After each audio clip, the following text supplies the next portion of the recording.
ils sont barricadés derrière un immense mur. Les gangs règnent et se partagent les quartiers. Tous ne font pas partie de gangs et 2 millions de Français y sont localisés.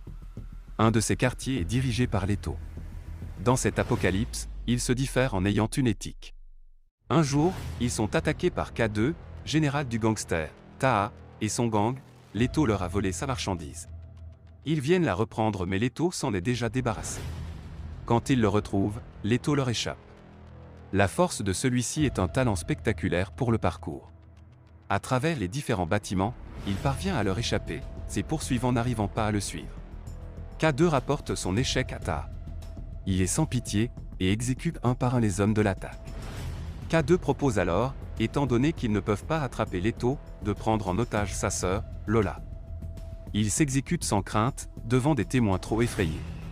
Elle est amenée dans la forteresse de Taha.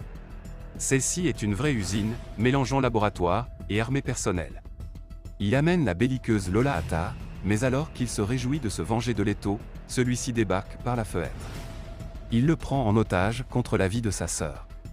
Avec lui, ils arrivent à sortir de la forteresse poursuivis par le gang de Taha.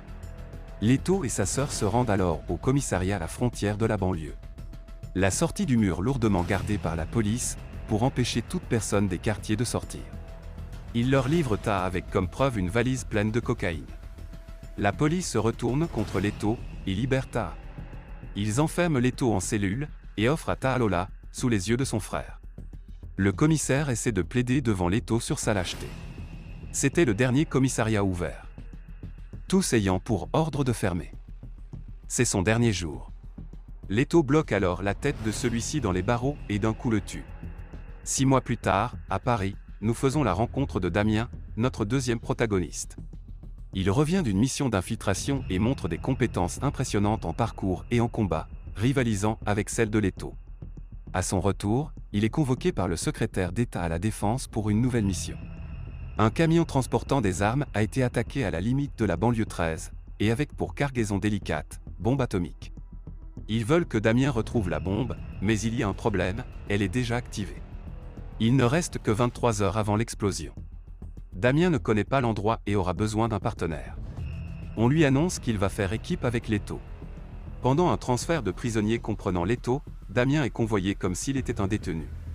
Il parvient à s'échapper de ses menottes et annonce à Leto qu'il souhaite rejoindre la banlieue 13 pour se venger.